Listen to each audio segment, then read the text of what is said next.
Hey everybody, David Neagle. Welcome to another episode of the Successful Mind Podcast. Today, I want to talk about the idea of awareness as far as it's concerned with success or any level of success, any kind of success that you want. There's a lot of confusion out there around, well, let's say, raising your vibration, so to speak, to be able to get what you want, being on the same vibration or frequency as money, the success that you're looking for, other people. And really what we're actually talking about is a conscious awareness, not as much about vibration. And let me explain what this means. The world and the universe that we live in, everything is already here, right? So I remember very early on, one of the things that I learned was that all the knowledge that ever was or ever will be is 100% present in all places at the same time.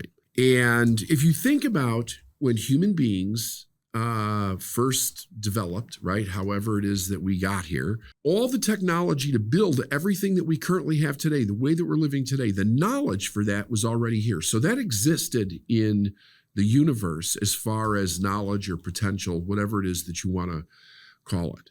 The success that you want, the purpose that you want in life, the goals that you want to achieve, it's already here. Yet so many people struggle to try to manifest those things in their life. What are they really struggling with? Well, first of all, if it's already here, it should be relatively easy to bring it into the manifestation of our life. Had I not had an experience very early on, if you've been with the podcast for any period of time, you've heard me tell the story back in 93 when I was a high school dropout, driving a forklift, had a family, couldn't pay my bills on food stamps, filing bankruptcy, that whole thing.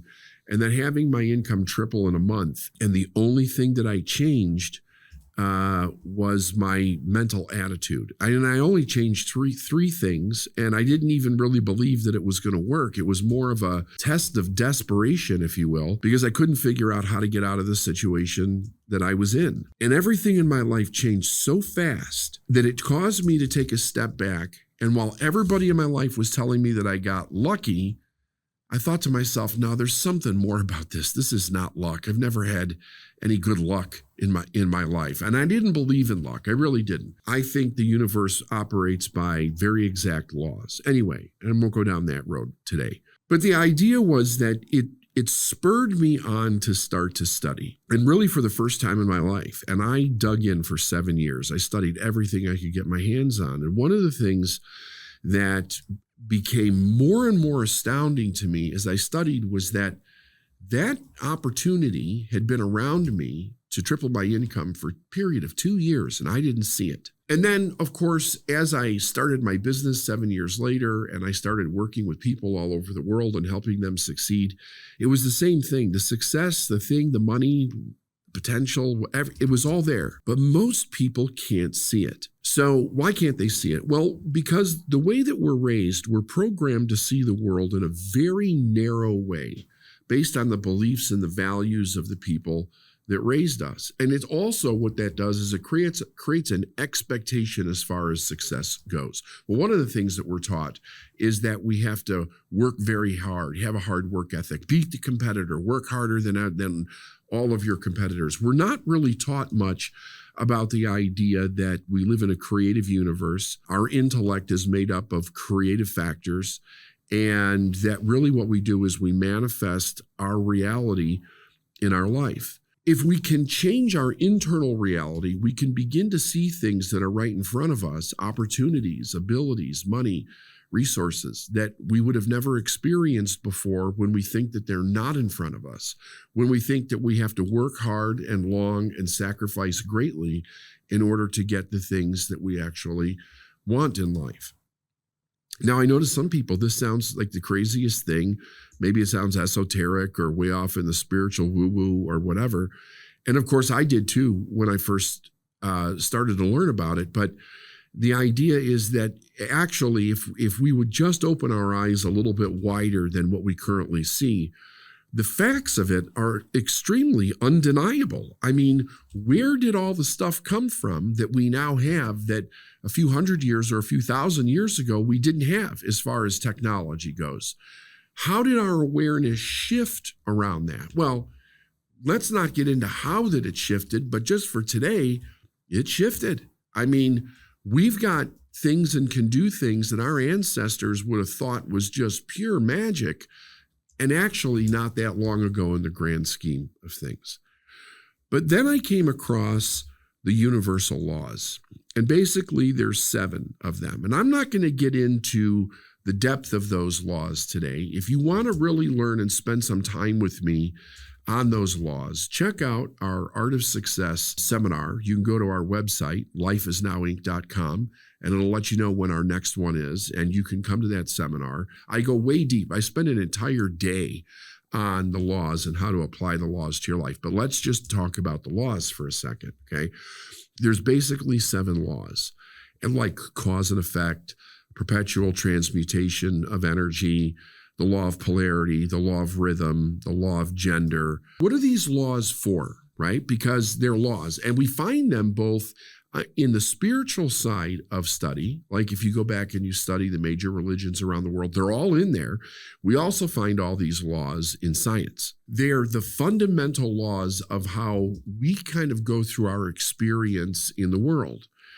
And people have been talking about them for the longest time. Now, when I first got involved in this over 30 years ago, there wasn't, like, you'd be hard pressed to find anybody that ever heard about the universal laws. You had to search hard and wide for somebody that knew it and knew it well enough that they could actually teach it to somebody. But here's what they are, because you could look them up on the internet today in 5 seconds, right? And it'll show you what they are and various different versions of them, so to speak. But here's what they are. They're ways to use our mind and direct our thinking so that we can not only begin to think and see what we couldn't see before, but experience what we couldn't experience before, because it wasn't in the reality of the way that we were actually living. In other words, if you're raised that it's very difficult to make money and it takes a long time to make money and you have to work really hard and you have to kind of go through a graduation process of skill set and people giving you permission and accepting you and then struggling with your own self-worth, it can take a lifetime to try to get to any decent amount of money that you would really like to be able to live your life the way that you want. And at the same time, almost in the twinkling of an eye, you can go straight to that amount if you change your awareness around it. And by changing your awareness, I mean changing the way that you think about what it is that you're experiencing. Now, I'll give you one of my favorite laws, and I'll just talk about that for a minute. It's the law of polarity. The law of polarity states that everything in the universe, both physical and non-physical, has an equal and opposite side to it, right? It has a right and a left, an up and a down, an in and an out, both physical and non-physical things. When we're talking about what we're experiencing in life, if you're experiencing something that's hard, the opposite side of it is easy. If you say, I don't have something, at the same time, you must already have it. Just by the sheer acknowledgement of the awareness that you don't have it. The opposite side of it is that you do. If you say it's not there, it must also be there at the same time, because both sides of opposites are connected in the middle, meaning that they're not detached from each other. I'll give you, for instance, very often we think poverty and wealth are 2 totally separate things, but they're actually not. They're 2 sides of the same thing, of an idea. And the idea is, in the idea of poverty and wealth, we're generally talking about money, maybe resources, but the idea is that there's an abundance of those things. If you believe you don't have enough, if you're looking at your physical world, your reality, and you see that there's not much there, that's the reality that you have. So you won't see where there's a lot of it and actually it being really close to you because you don't have the awareness to see it. You'll only be focused on what you don't have. Now, I've been helping people build businesses for 25 years, and one of the biggest problems they have is where the client's going to come from, where the lead's going to come from. They get overly focused on all the different things that they're doing, but they never change their internal expectation of what's already here. So while they're working really hard in one direction, their mind is going, but it's not here, and it's going to take a long time, and it's very difficult, and this is completely risky, and I don't know if I'll actually get there, and am I good enough? They go down this whole road. Now, where did that road come from? Well, it's the way that they were raised.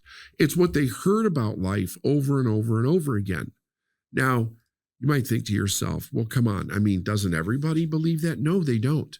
They really don't. It's just that when you look at successful people, we very often attached meanings or judgments to their success that have nothing to do with the truth. And even they may believe them to some degree.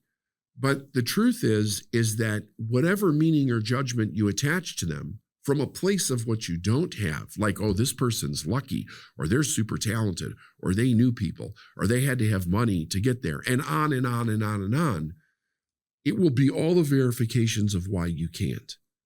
So you're still coming from the same perception that what you want is very difficult to get, when in truth, it's right in front of you. So there's something called the law of desire, and that is both a spiritual and a physical law, meaning that inside of every living thing is something that's giving that life direction. In animals, we call it instinct. In human beings, we call it desire. Now, there's a difference between wishing and wanting and hoping and desire. Desire is attached deep inside of you, and it's something that you truly long for. You almost feel connected to it in a way that you can't actually explain. That is the internal part of ourselves, or the spiritual part of ourselves, trying to give our life direction. It's trying to say, go this way.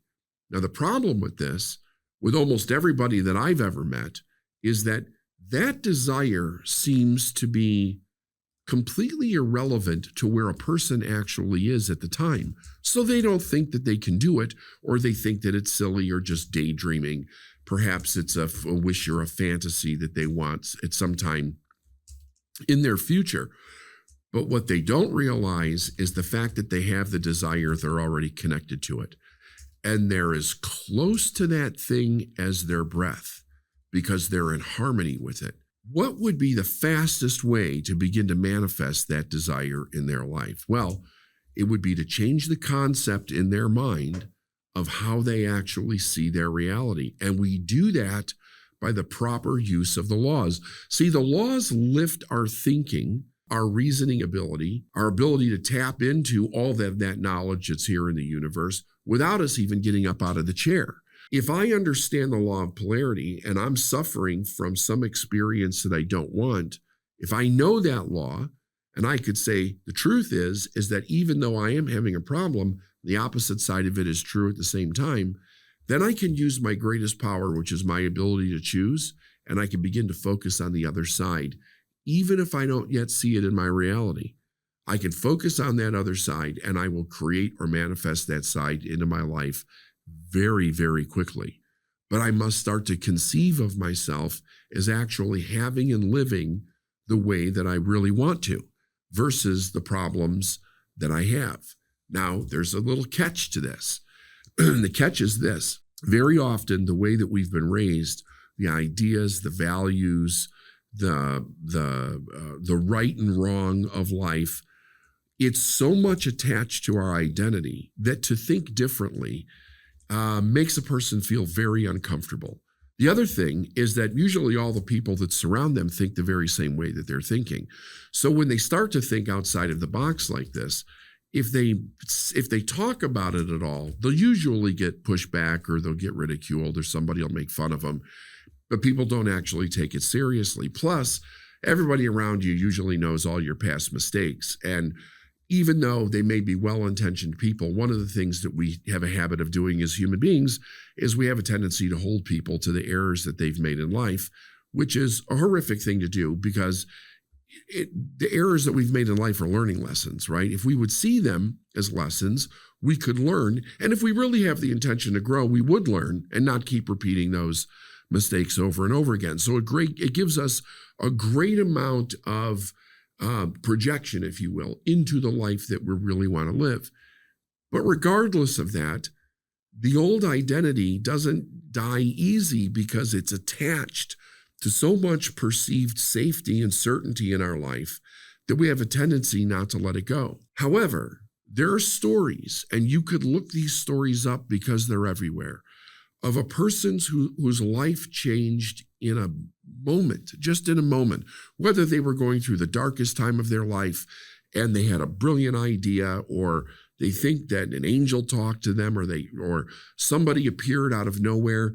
In that moment, they made a different decision. They said, I no longer want to live with this problem, and I want to change. And of course, a door opened, and they were able to step into a new reality. Now, it may have been hard, but we'll talk about that at another time, because it's another thing that it doesn't have to be. It doesn't actually have to be hard. Hard is part of the way that we were raised, in so much that we think that there is an eternal life value in struggle.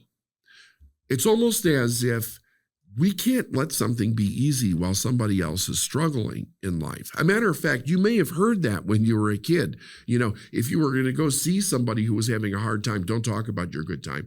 They're in a really bad place. It's a really weird value because it keeps people stuck in the idea that they can't actually stand in their own greatness. So they shut it down so it won't make other people feel uncomfortable.